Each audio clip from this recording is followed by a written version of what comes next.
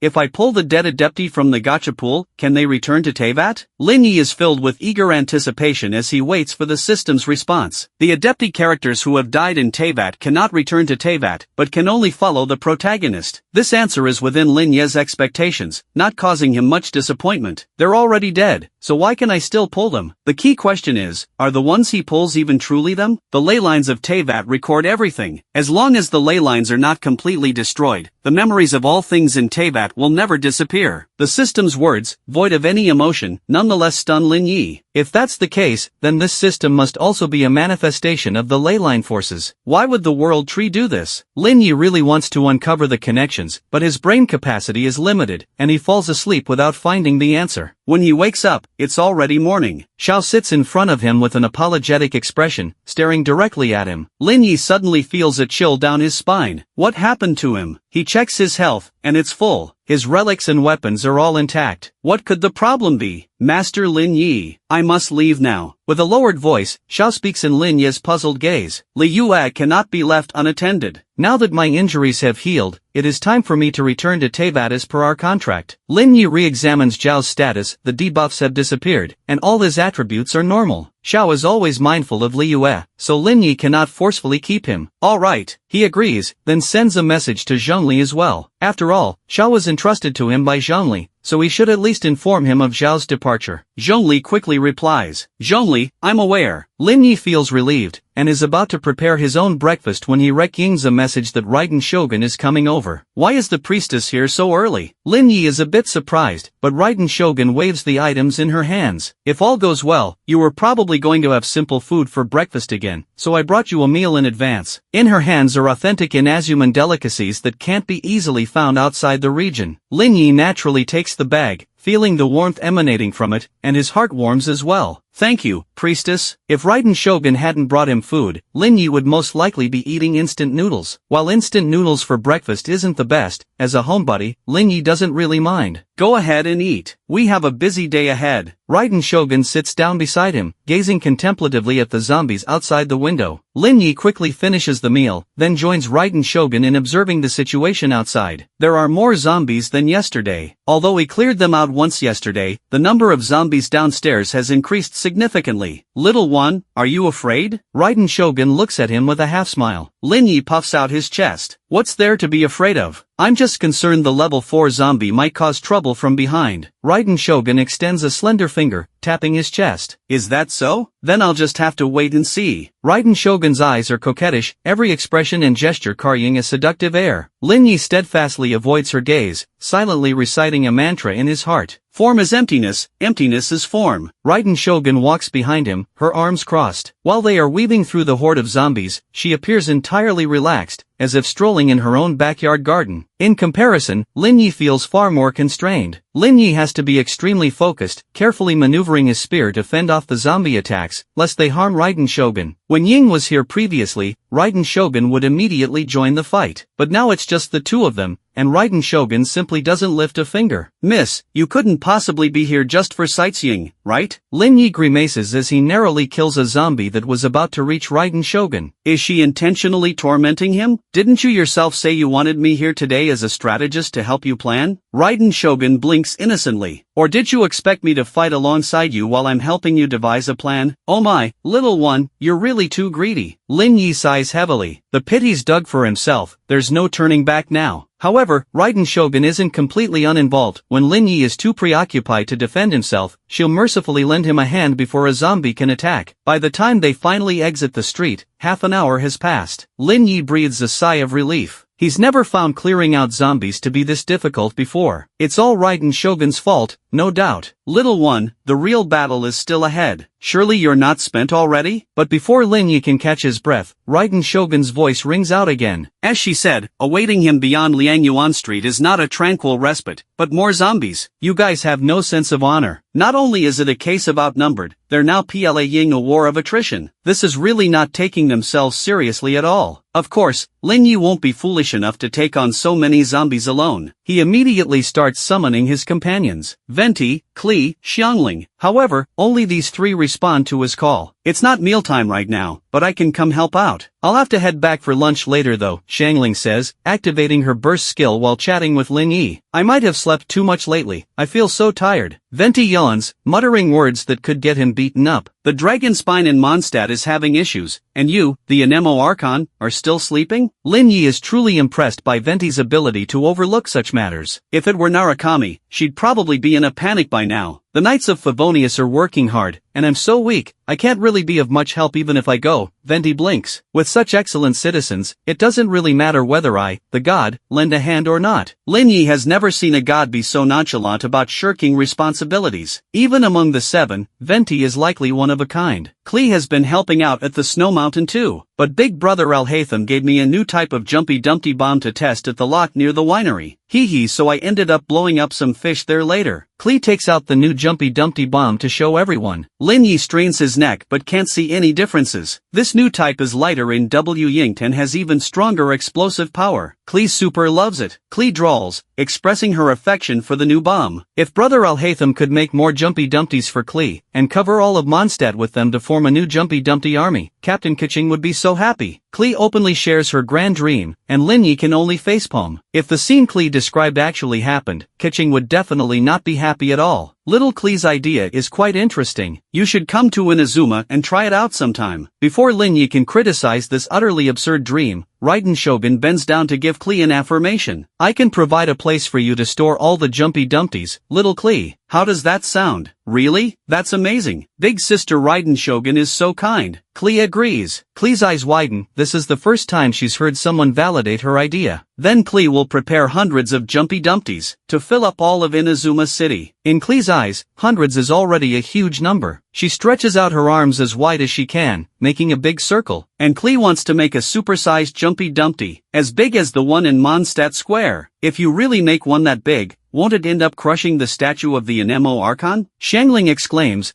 finding Klee's idea quite interesting. Oh, you're right. We can't put it in Mondstadt Square then. Where would be a good spot? Even as they battle the zombies, the group continues Yingra lively discussion, not at all hindering Yingra zombie slaying efforts. The Dodapa Gorge has a big cauldron and a stage. We could put it there. Ling Yi chimes in. He had discovered yesterday that the source of the Pyro Archon's ritual is the Dodapa Gorge in Mondstadt, so that area is practically the home ground of the Pyro Archon's rites. Great idea. Lin Yi bro solved a big problem. So amazing. Klee's eyes sparkle as she praises Lin Yi. That he could simply provide such a nonsensical suggestion and have it accepted by Klee makes him feel a little guilty. Klee is just a child. After all, he shouldn't stifle her dreams. You can also ask Venti to help make sure the supersized Jumpy Dumpty doesn't get damaged during transport. Lin Yi's acquaintances in Mondstadt are limited, but as the Anemo Archon, Venti wields the power of the wind element. If even he can't prevent the supersized Jumpy Dumpty from getting jostled on the way, then there's probably no one else in Mondstadt who can. Alright, just make sure not to let Bennett come, or your supersized Jumpy Dumpty might explode even before it sets off. Though he still hasn't pulled the so-called 6-star Pyro Archon, his experience with Bennett's luck is deeply etched in his mind. Ah yes, I remember hearing about that streamer who claimed using Bennett could increase the chance of reverse pity, and thus turn the tides. Lin Yi believed them, and paid the price dearly. Not only did he lose the 50-50 after 78 pulls, even his pity was maxed out at 80-80. After that, he's never doubted Bennett's abysmal luck again. What, could it be that he's the unlucky one instead? Impossible. Absolutely not. How could he be the unlucky one? Big Brother Bennett is a good person, and Klee always feels so lucky when she's with him. She can even find more treasure chests. It's just that Big Brother Bennett himself can never find any treasure chests. Bennett's misfortune and Klee's good luck seem to amplify each other when they're together. Bennett's bad luck doubles, while Klee's good luck likewise doubles. Poor Bennett. Lin Yi briefly mourns for him in his heart, before getting struck by a flaming fist. Trembling lightning. As Raiden Shogun's languid voice rings out, several foxtails appear behind her.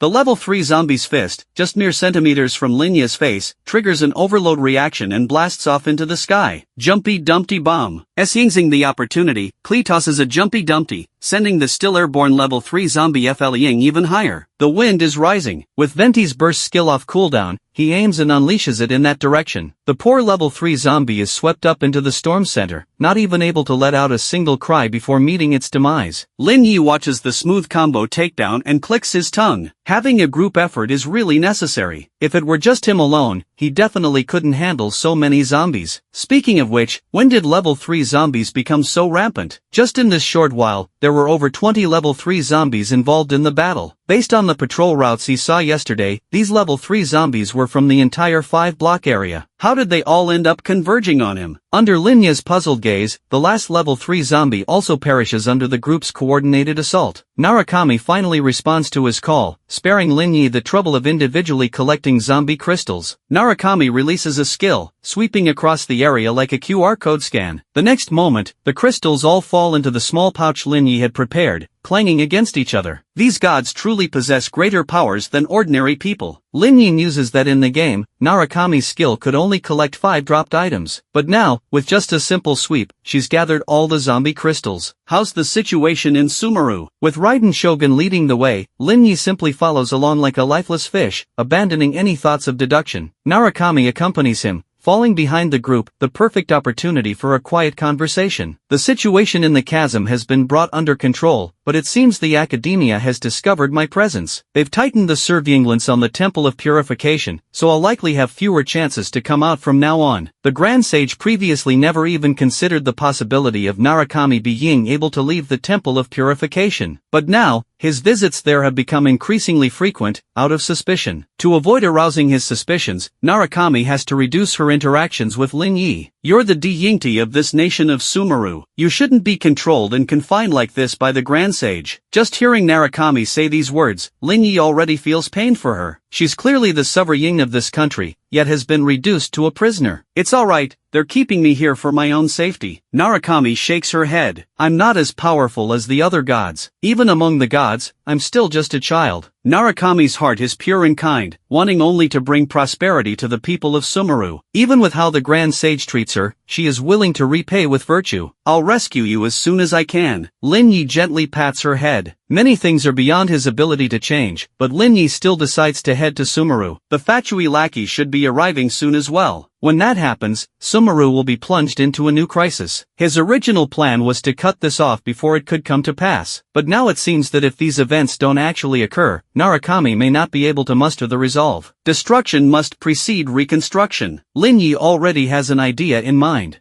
The gates of the Temple of Purification are about to open. The Grand Sage has been coming with increasing frequency, and Narukami has to hurriedly leave after only a few minutes with Lin Yi. It seems Yingr de-infication plan hasn't begun yet, otherwise the Grand Sage wouldn't have so much time to waste on Narukami. Lin Yi sends a message to Al-Haytham. Keep an eye on the Grand Sage's movements, there may be a surprise. Al-Haytham, didn't I say not to bother me during my work hours? Lin Yi, so does that mean you're free during your rest time? Al-Haytham has retracted a message. The retract function is a new feature Al-Haytham unlocked after reaching level 44. His experience bar has already passed halfway, so he's not too far from level 45. Watching the system's various functions gradually becoming more complete as he levels up, Lin Yi can't help but feel like he's raising a child. He's planted a seed, watching it take root, sprout, and grow into a towering tree. And the people who come under that verdant canopy will gradually become intertwined with him, forming unbreakable bonds. Lin Yi gains some enlightenment, but the thought fleets by so quickly he can't quite grasp it. Barely had Narukami left when Ningguang arrives. Saying all the people around, Ningguang pauses momentarily, but quickly resumes her natural demeanor. Hello everyone, I'm Ningguang. This isn't Liyue, so Ningguang has no intention of putting on airs. She simply treats herself as an ordinary person, interacting with the others. It's Miss Ningguang. Xiangling still remembers how Ningguang had complimented her cooking before. She now eagerly volunteers. The boxed lunches I made last time were a bit rushed, so Gulwa Geek probably didn't enjoy them much. Why don't you stay for lunch today, Miss Ningguang? I'll cook a proper meal for you myself. What do you think? Xiangling isn't trying to curry favor with Ningguang in hopes of some reward. She genuinely wants to use her culinary skills to impress everyone who has gathered around Lin Yi. Aside from Chi-Chi, who can't taste the flavors, the others have all already sampled Xiangling's cooking. But Lin Yi has now summoned both Ningguang and Yilan, so Xiangling is eager to find time to let them try as well. That would be a great help, thank you. Ningguang smiles and nods. Ningguang has heard of the reputation of Wanmin Restaurant, and Xiangling's culinary skills are indeed excellent. Even with just boxed lunches, Xiangling can imbue them with unique flavors, let alone when cooking individual dishes. However, Ningguang usually has attendants taking care of her meals in daily life. Even when dining out, it's mostly at New Moon Tea House or Jade Chamber, occasionally Wanqing Pharmacy, with her schedule packed full, leaving her no personal time. So up until now, she has never actually eaten at Wanmin Restaurant. Hello Miss Ningguang, I'm Klee. Klee waves cheerfully at Ningguang. She doesn't know Ningguang's status, but since all the people appearing around Lin Yi are older than her, she just calls the women sister and the men brother. Hello Klee, Ningguang replies, her gaze falling on Klee's pyronosis. It is said that the possessors of the gnosis are the elite of Teyvat, 1 in a million. Yet here, even this little girl is a gnosis holder. Ningguang internally revises her assessment of Lin Yi's capabilities upwards. Lifting her head, she then meets the smiling Raiden Shogun. No need for introductions, we've met before. Raiden Shogun winks at her. Ningguang nods. Yilan Merkshot. They had just finalized Yingr collaboration yesterday, and Raiden Shogun's personality is so distinct, it would be hard for Ningguang to forget her. Miss Ningguang, there's no need to be so formal. Why don't we just call each other by name? I can see we'll get along just fine. Raiden Shogun effortlessly draws Ningguang over to her side, also summoning Xiangling and Klee to join them. Venti is naturally ignored, falling behind. Glancing at Venti beside him, then at the 4 women in front, Lin Yi feels that Raiden Shogun is targeting him. Even if Ningguang stays by his side, so what? He's not a delinquent. Xiangling is one thing, but Klee too? Does he really come across as that much of a scoundrel? Lin Yi sighs exasperatedly, while Venti cheerfully strums his lyre beside him. That level 4 zombie seems unsure of how to proceed, and after clearing the level 3 zombies at the intersection, the path ahead becomes smooth, with no zombies in sight. The scattered zombies that had been aimlessly wandering the main road have all disappeared. Yingr whereabouts unknown. Lin Yi doesn't know what Ningguang and Raiden Shogun were discussing, but he and Venti just continue trailing behind them. After circling the surrounding blocks, Raiden Shogun and Ningguang beckon him over. Lin Yi hurries over, glad they finally remembered him. Now, we have two pieces of news, one good, one bad. Which one would you like to hear first? But even as he approaches, Raiden Shogun doesn't outright tell him, simply smiling mysteriously. The good news. Lin Yi replies without hesitation. The good news is that while this level 4 zombie may have increased intelligence or regained its previous memories, its overall intelligence is still limited. Even if it can command other zombies, its intentions can be easily guessed. Raiden Shogun and Lynette regularly deal with opponents much more cunning than this level 4 zombie. By now, they have a good grasp of its place of residence, and have also estimated the upper limit of its cognitive abilities. And the bad news? That does seem like good news. With Lynette and Raiden Shogun here, he should be able to easily handle this level 4 zombie. The bad news is that it is highly alert, and has now gathered a sizable zombie force under its command. The scale and pressure we'll face if we try to find it is currently incalculable. Raiden Shogun simply takes out a piece of paper, clearly marking the location of the level 4 zombie. Though it has been trying to conceal itself, to Raiden Shogun and Lynette, it might as well be out in the open. After a few location changes, the level 4 zombie has realized this, and has chosen a course of action with no good options. Either they mount a frontal assault against its formidable zombie forces, or they let it be. Lin Yi can't stay here indefinitely, a fact clear to both the level 4 zombie and themselves. Let's attack. Lin Yi decides without hesitation. Letting this level 4 zombie grow unchecked would be a grave mistake. He cannot allow the safe zone to be placed in jeopardy. Then we'll need to prepare thoroughly. You should know that just the few of us may not be enough to handle that many zombies. Raiden Shogun and Lynette's preliminary estimate is that this level 4 zombie can likely command half the zombies in the new district. Even ants in great numbers can bring down an elephant, let alone zombies. I understand. Lin Yi nods. He is fully aware of the decision he is making, but he has no other choice at the moment. Raiden Shogun and Lynette are both so busy they can barely spare the time to come with him on this venture. They've done all they can. After going over the key points, the two of them then take Ying leave. Saying the time is getting late, Shangling also hurries back to her cooking duties. Klee says she has a lunch date with Alhaitham, and reluctantly bids Lin Yi farewell. This leaves only Venti remaining by Lin Yi's side. Are you leaving as well? Lin Yi asks Venti. He originally didn't have much good feelings towards this god who only slacks off, but now this person has become the only one remaining by his side. If it's convenient, would you like to stay and have lunch with me? Venti chuckles and pats his stomach. Lin Yi inwardly sighs, knowing Venti is an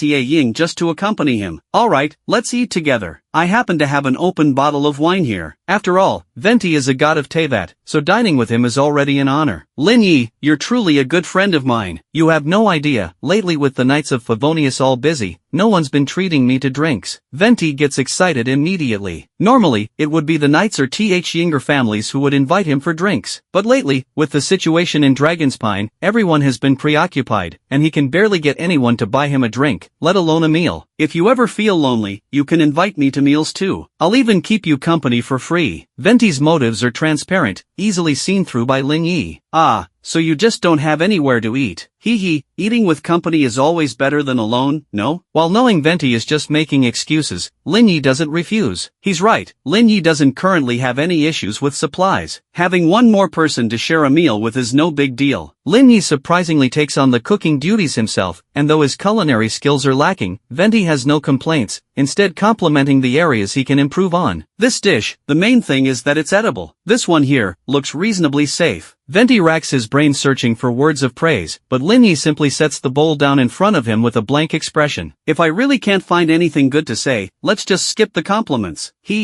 Venti gives him a wink and a knowing look. The food indeed doesn't taste very good, and even the already hungry Venti only manages a few bites before hastily taking his leave. Lin Yi sees him post a message in the group chat, saying he's going to mooch a meal off Klee, offering to fry some fish for her in return. This tactic may not work on others, but against Klee, it's practically a critical hit. Lin Yi thoroughly disdains this. The mighty Anemo Archon has stooped to begging a little girl for food by offering to fry fish. Is this really the deed of a true god? But more concerning than that, Lin Yi holds the bowl, looking at the food that lacks both in presentation and aroma, and suddenly feels deeply worried for his culinary future. Apart from instant noodles, is there truly no other edible food in this world for him? Would it be inconvenient for me to come over now? A message from Merkshot arrives. Lin Yi casually selects agree, then tilts his head back, slurping down the remaining noodles in his mouth. Amid the rising steam, he looks over at Merkshot. What is it, Merk? Merkshot had intended to discuss something with him, but upon essaying the few dishes on the table, a look of confusion confusion crosses her face. What are these things? Lin Yi clears his throat discreetly, nudging the dishes slightly aside, gesturing for Murkshot to have a seat. As you can see, these are my lunch. He quickly finishes the remaining noodles with a few chopsticks, setting the empty bowl aside and wiping his mouth. I'm done eating now. What did you want to discuss? Murkshot shifts her attention from the questionable-looking meal to the concerns she has on her mind. Although Watatsumi Island has now reached a cooperation agreement with the Tri-Commission, maritime issues remain a problem. Piracy is rampant at sea, and Watatsumi Island's own military forces are insufficient to fully address this. I don't want the children to get hurt, Yingther. They are all the people of Watatsumi. They shouldn't have to bear this risk for the island's sake. Murkshot clasps her hands in front of her, looking at Lin Yi with worry. I know this is rather presumptuous of me, approaching you like this when we've only just met, but at the moment, I can only turn to you for help. All those collaborations were made possible because of Lin Yi. Without him, she wouldn't have been able to meet so many people. Murkshot is taking a gamble here, not knowing if Lin Yi will be able to assist her. But for the sake of all the people of Watatsumi, she's willing to try. Didn't you all discuss maritime matters as part of your previous cooperation plans? Lin Yi nods seriously. Murkshot raises a valid concern. If not properly addressed, it could spell disaster for Watatsumi Island. Murkshot shakes her head. No, we didn't. Lin Yi furrows his brow. That complicates things. The shogunate forces should have the capability to clear out these pirates, but they may not be able to spare the manpower at the moment. Even if I discuss this with Ying, there may not be a readily available solution. How can I help you? After some thought, Lin Yi turns to Murkshot. His intelligence, while above average, is still not at the level where he can quickly devise a solution to this problem. Murkshot has clearly come prepared. If possible, I would like to request a detachment of shogunate troops to join our Watatsumi soldiers in clearing the pirates from the surrounding waters. I believe these pirates are not only targeting Watatsumi Island, but the other islands of Inazuma as well. They can use Watatsumi as a test case to find the most effective methods for dealing with the pirates. That way, if we face such a crisis again, it can be resolved more easily. As compensation, once the pirates in Watatsumi's sea lanes have been cleared, we will provide the shogunate with Watatsumi's local specialties, such as coral pearls and seafood.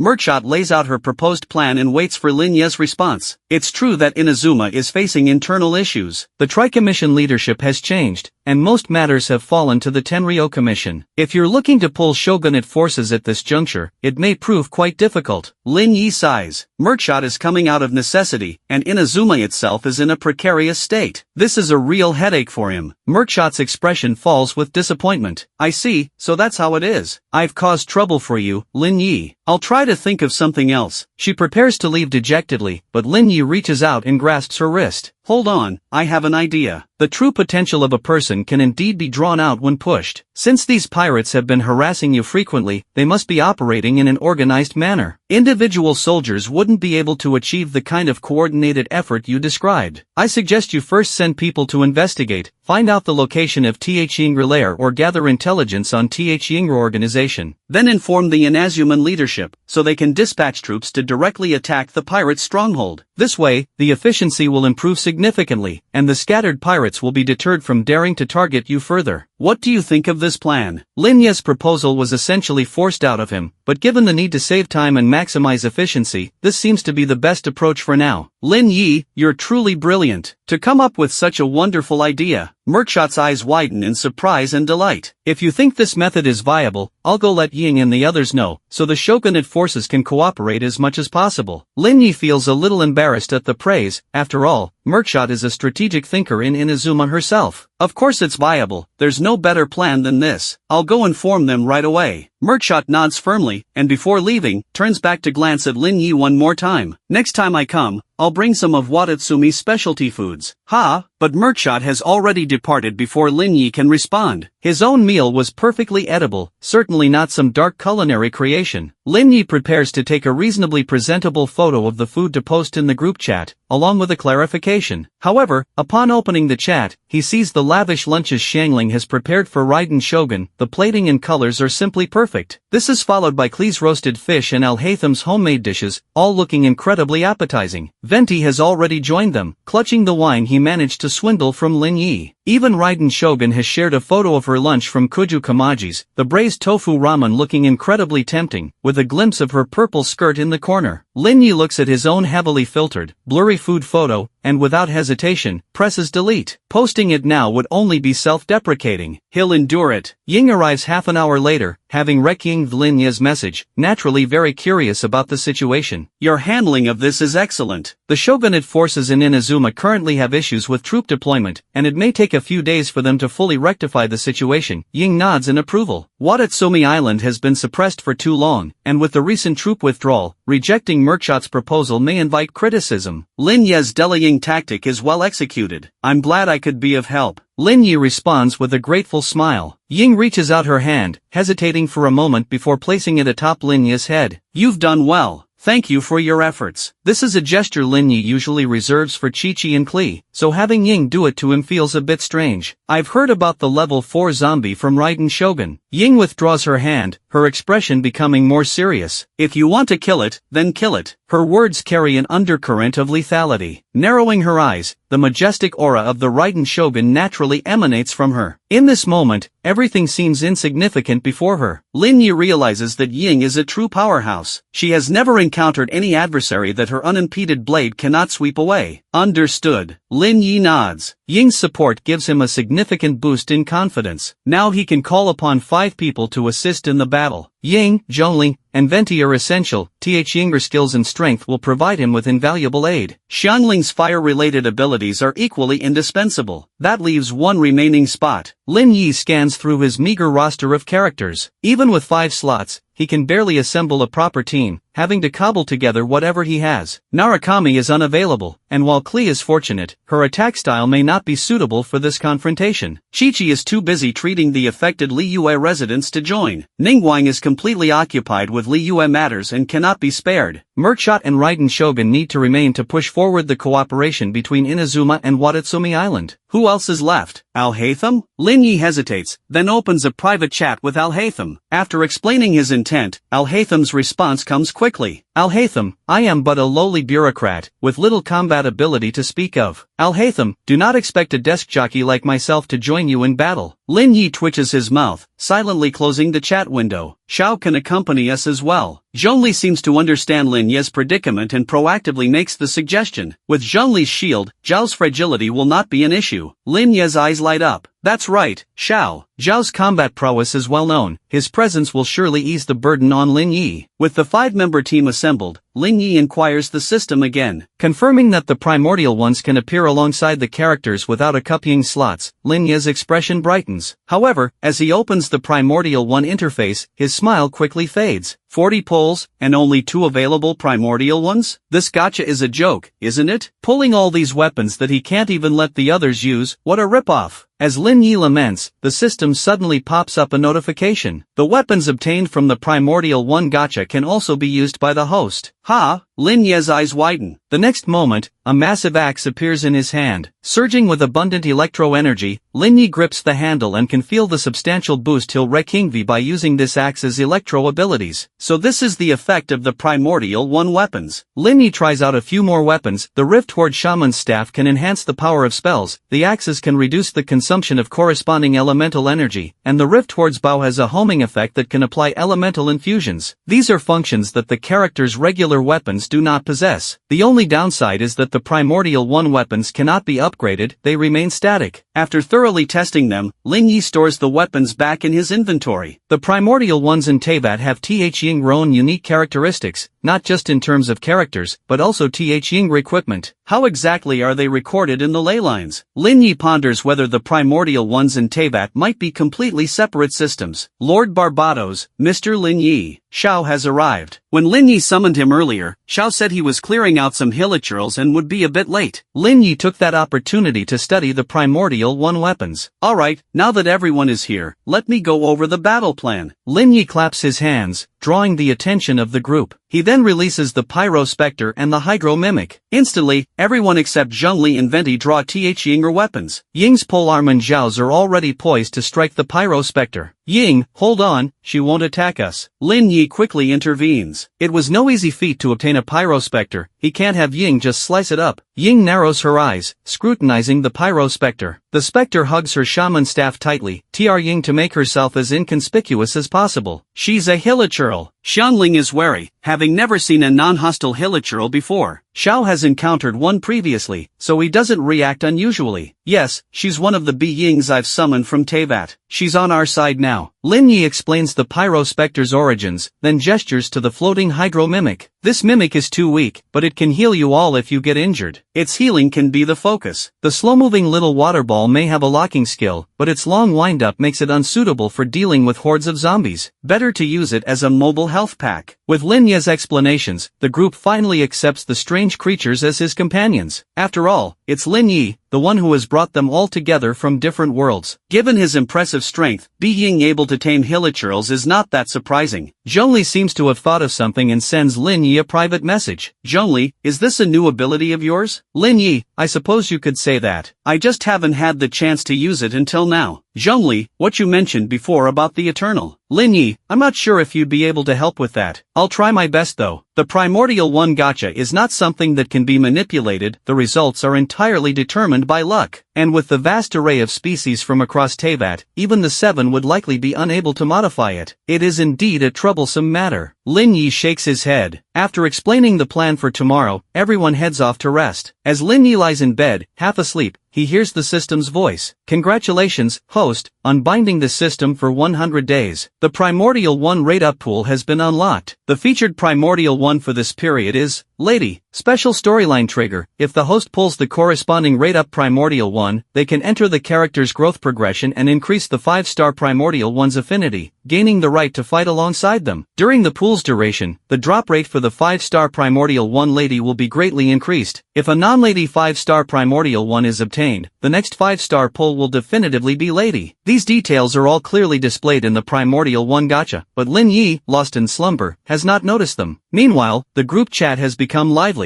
Venti, have you heard? Lady is dead. Zhongli, I've heard the rumor. Ying, using her body as a vessel for the flames, being consumed by the fire was inevitable. Narukami, she was a pitiful one. Xiangling, huh? Who's Lady? Xiao, the yinth of the Fatui Harbingers, Lady. Xiangling, still haven't heard of her, but the deceased should be respected. If she was within Liyue's borders, perhaps a funeral could be held at the Wangshuin. Ningguang, unable to suppress the power within her, she was incinerated by the raging flames. Even the Tsaritsa's power could not save her. Ningguang, they say not even ashes remained, consumed completely. Ningguang, how did you hear of this, Zhongli? Has the Wangshuin's business expanded all the way to Snezhnaya? Ningguang's words bring a momentary silence to the group. Zhongli, I merely heard some gossip. Venti, you're so naughty, decking even your own designated successor. Venti, the other day, I even told the knights I was the god of wind. Venti, aren't I so forthright? Ying, did they believe you? Venti, they said I was just a freeloader and kicked me out. Xiangling, laughs, the mighty god of wind, reduced to such a state, how pitiful. The group continues Yinger lively banter, but Ningguang falls into a contemplative silence. Those who can appear in this group chat are by no means ordinary people. Zhongli is a guest at the Wangshuin, learned in a wide range of topics, and is the advisor who ensures the rite of parting is carried out flawlessly. Look into this person. Ningguang jots down Zhongli's name and hands it to the nearby secretary. The secretary nods in acknowledgement and carefully tucks the paper away. When Lin Yi wakes up, the lively chatter in the group has already died down. Scrolling through the messages, he is equally shocked by what they were discussing. Ying did not intervene, yet Lady still perished. Could the power of the storyline really be that great? As he scrolls upwards, he suddenly notices the system's notification. What's this? Lin Yi almost falls off the bed. He opens the gacha interface. The Primordial One pool's cover has now changed to Lady, the cold and fiery Crimson Witch. Lady is dead, yet his gacha pool is featuring her as the rate-up. What is this? Tr Ying to squeeze out one last profit from the deceased. After confirming with the system that his previous 40 pulls are counted, Lin Yi realizes he only needs about 50 more to guarantee the 5-star. And if he gets a non-rate-up 5-star, the next one will be the featured character. All within the 29 days and 18 hours remaining in the event. Perhaps he can even scrape together a small pity fund this month? Completely forgetting his previous resolution to never touch the Primordial One gacha again, Lin Yi eagerly prepares to pull the first 5-star. However, before that, there is a pressing issue he must resolve. He doesn't have much time left before the old master departs. Clearing out the level 4 zombies brooks no delay. After these past few days of interactions and probing, Lin Yi has ruled out the possibility of Qin Yulu being one of the level 4 4 zombies. Otherwise, she would have come to see him the moment she learned of his return, or at the very least, the situation would not be as it is now. Then today, it's time to depart. The group of Ying sets out towards the location indicated by the Raiden Shogun. The enemy has not left, but as soon as they approach within a kilometer, the area is completely overrun with zombies. This seems to be the enemy's tactic, using a massive horde of zombies to protect themselves and ensure Ying's own safety. Over a day has passed, yet they show no signs of relocation. Even if they've advanced to level 4 zombies, surpassing human intelligence would still be an immense challenge for them. Thus, they have devised this method. Lin Yi understands the reasoning. His earlier concerns about zombie growth have largely dissipated. If these are the caliber of zombies they are facing, he believes they can handle them. Though the tactic may be crude, it is also the most practical. Clearing out this many zombies would take an unfathomable amount of time. However, Lin Yi did not expect them to have such a trump card. Lin Yi raises his hand. Attack! At his command, the others immediately take up Ying's battle positions. Ying unleashes a skill and charges into the zombie horde, flanked by Xiao. Venti's elemental burst gathers many zombies, only to have them swiftly cleared by Ying and Xiao. The duration of a single Venti burst is enough for the two to deal with 3 waves of zombies. On the ground, Zhongli's shields protect the group, while Xiangling darts in and out of the horde wielding her whirlwind. Even the Pyro Spectre ignites her shaman staff and rushes into the zombies, sending any in her path fleeing. The only thing that concerns Lin Yi is that the Spectre cannot benefit from Zhongli's shields, so the Hydro Mimic has to keep a close eye on her health to prevent her from recklessly overextending. This intense battle lasts for 5 to 6 hours before they manage to advance 500 meters. The group's initial fervor has waned, Ying's movements now noticeably slower than before. The commotion must have alerted the level 4 zombie, but it's unclear if it has made any moves. Lin Yi looks to Zhongli. Mr. Zhongli, could you and Venti go scout the enemy's situation? Confirming the level 4 zombie's location is crucial before allowing the others to rest. Without hesitation, the two agree. After recalling the rest, Lin Yi takes up a concealed position in a side alley, observing the ongoing activity. These zombies seem to have been given orders not to break formation and abandon Ying reposts, even when under attack. As a result, they do not converge on Lin Yi, even though he is so close. Zhongli and Venti return with news quickly. The enemy has indeed shown signs of movement, but only from one central point to another, without any indication of leaving. Satisfied with this information, Lin Yi lets the two return to rest as well, his gaze now fixed solely on the primordial one gacha. The intense battle this entire morning has yielded substantial results. He now has enough primogems for a 10 pull. Let's do it! Without hesitation, Lin Yi presses the button to start the 10 pull. As the animation ends, a golden light flashes across the sky. Lin Yi grins ear to ear. 50 pulls, he's finally gotten it. Whether it's lady or not doesn't matter, what's important is that this is his first 5-star pull from the primordial 1 pool. A momentous occasion. Before he can even take a good look at the result, the system chimes in. Congratulations, host, on obtaining the featured 5-star primordial 1. You are about to enter a special storyline, please be prepared. A prompt appears, requiring him to make a choice. What? Lin Yi is completely unprepared for this, he had no idea there was such a thing. Host has not made a selection, automatically proceeding to the final node. Please try to maximize the target's affinity during the special storyline. As the system notification ends, Lin Yi finds himself in a space engulfed in flames. The very air is saturated with pyro energy, scorching his skin and dehydrating his mouth. In his current state, he won't last long here. Glancing at his rapidly draining health bar, Lin Yi quietly grips a sweet madam. In the center of this realm sits a woman in a red dress, curled up and seemingly asleep. This must be Lady. As Lin Yi observes her, she slowly opens her eyes. Didn't I already die? Who are you? She can feel the pain of the eternal heart burning her chest, aware that her end is near. After such agony, she has now arrived in this void-like space. Lady knows her fate all too well. She cannot recall how long she has been trapped here. Hundreds of years? Thousands of years? This place has no concept of time. She has simply been sitting and waiting, day after day, for the eternal heart to finally consume her last shred of consciousness. Then, like a butterfly, she will vanish from this world, unnoticed by anyone. I'm Lin Yi, from another world. May I get to know you? To try and gain Lady's favor, Lin Yi extends his hand and introduces himself openly. Lady simply looks at him calmly, with no desire to interact. This won't do. Lin Yi resolves himself and sits down directly across from her. Trapped in a space like this, you must feel so helpless. Do you want to get out? At his question, Lady merely closes her eyes again. Is he joking? She's already dead. How could she possibly leave? Saying her unwillingness to engage, Lin Yi is at a loss for what to do. How can he spark Lady's interest? As he ponders this, a semi-transparent screen appears before them. Without any prior notification to the two, it begins playing scenes from Lady's life. Of course, this lifetime is not the true span of time. If it were to start from her birth, it would take hundreds of years, enough to drive Lin Yi mad, not Lady. Much like a promotional video, Lady's beautiful youth lasts only half a minute before reaching the moment she fell in love with the young wolf Rustin. Glancing at Lady, Lin Yi notices a change in her expression. Her eyes hold a trace of longing. These are events from so long ago that she had nearly forgotten, yet this place has dredged them back up. The tragedy of parting with her lover, the calamities that followed one after another. The maiden gave up, becoming the crimson witch to purge all evil from the world. But even after persisting for 500 years, she could not achieve the result she desired, and was instead tormented by the eternal heart, mere steps away from death. Lady had thought she was truly going to die, and resigned herself to it. Then, the Cryo-Empress descended from the heavens, granting her new life and purpose to live. She cannot recall how long she has been trapped here. Hundreds of years? Thousands of years? This place has no concept of time. She has simply been sitting and waiting, day after day, for the eternal heart to finally consume her last shred of consciousness. Then, like a butterfly, she will vanish from this world, unnoticed by anyone. I'm Lin Yi, from another world. May I get to know you? To try and gain Lady's favor, Lin Yi extends his hand and introduces himself openly. Lady simply looks at him calmly, with no desire to interact. This won't do. Lin Yi resolves himself and sits down directly across from her. Trapped in a space like this, you must feel so helpless. Do you want to get out? At his question, Lady merely closes her eyes again. Is he joking? She's already dead. How could she possibly leave? Saying her unwillingness to engage, Lin Yi is at a loss for what to do. How can he spark Lady's interest? As he ponders this, a semi-transparent screen appears before them. Without any prior notification to the two, it begins playing scenes from Lady's life. Of course, this lifetime is not the true span of time. If it were to start from her birth, it would take hundreds of years, enough to drive Lin Yi mad, not Lady. Much like a promotional video, Lady's beautiful youth lasts only half a minute before reaching the moment she fell in love with the young wolf Rustin. Glancing at Lady, Lin Yi notices a change in her expression. Her eyes hold a trace of longing. These are events from so long ago that she had nearly forgotten, yet this place has dredged them back up. The tragedy of parting with her lover, the calamities that followed one after another. The maiden gave up, becoming the crimson witch to purge all evil from the world. But even after persisting for 500 years, she could not achieve the result she desired, and was instead tormented by the eternal heart, mere steps away from death. Lady had thought she was truly going to die, and resigned herself to it. Then, the Cryo-Empress descended from the heavens, granting her new life and purpose to live. Her burning passion and emotions have now been frozen over. The maiden Rolene is now the new Fatui Harbinger. This brief PV segment only played for 3 minutes before ending, leaving both viewers in silence. Do you pity me? Lady finally speaks, tears welling in her eyes. Lin Yi shakes his head. I have no right to pity others. You've done your best for your own life. You don't need anyone else's judgment. He cannot judge the actions she took as a Fatui Harbinger. But before that, when she was merely a witch chasing love, she was no different from the countless others who loved and lost. To his surprise, Lady suddenly laughs, her scorched throat making the sound chilling. What do you want me to do for you? Without further ado, she rises, looking down at the one who will become her master. Would you like to see the scenery of a different world? Lin Yi asks. After so much suffering and scheming in her life, and then lingering in this world even after death, Lady has become numb to it all. You mean beyond Tevat? She questions. Yes, come with me. I'll take you to see this world. Lin Yi extends his hand to her, his gaze gentle. As if a gust of wind has passed, the air around them grows warmer. The woman who returns with him still bears the attire of a Fatui Harbinger, which does not surprise Lin Yi. Though her outfit, he quickly averts his eyes. Propriety must be observed. Even as a 5-star primordial one, Lady's growth will not be vastly different from other primordial ones. He can only increase her level. Outfitting her with talents, artifacts, and weapons is beyond his abilities. But according to the system, 5-star primordial ones come with Yin-grown weapons, sparing him that concern. This may save him a considerable amount of primo gems. This notification has all the members of the group in an uproar. Xiangling, what? Isn't Lady dead? How is she here? Although she doesn't understand Yin conversation, she knows Lady is a deceased person. How did she end up in the group? Zhongli, this is a new contract.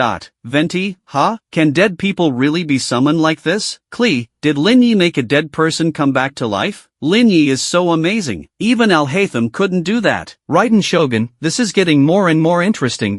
Lady, are you all dead as well? Xiangling, ugh, don't say things like that. We're all alive and well. Lady, I did die, but Lin Yi has summoned me here, so I suppose you could say I'd been resurrected. Venti, your temper does seem a lot better than before. Lady, well, I've experienced death already, so naturally there are some changes. Venti, I see. Lady, just who is this Lin Yi fellow? He's managed to gather the Anemo, Electro, and Dendro Archons. After all, the entire continent of Teyvat only has 7 Archons. Venti, you're forgetting one. Venti, there's also the Geo Archon, at Zhongli. Zhongli. At this moment, Ningguang looks at the group chat messages, her expression twisting for a moment. The Almighty One is not dead. Ningguang immediately stands up. Please arrange for me to meet with that guest at the Wangshuan. No, have them come to the Wangxing funeral parlor instead. Xiangling would be more familiar with the two of them. Right away, Lady Ningguang. The secretary doesn't understand why Ningguang has suddenly taken an interest in this guest, first wanting to look into Yingr information, and now wanting to have a meal with them. Could it be that the next step is? She quickly shakes her head. Ningguang's thoughts are beyond her comprehension. Zhongli lets out a resigned sigh upon rekinding the invitation, knowing he can no longer avoid this. But he had never intended to hide anything in the first place. Madam Funeral Director, I already have an engagement this noon. Zhongli sets down his teacup, looking wearily at the spirited young lady in red across from him. Who?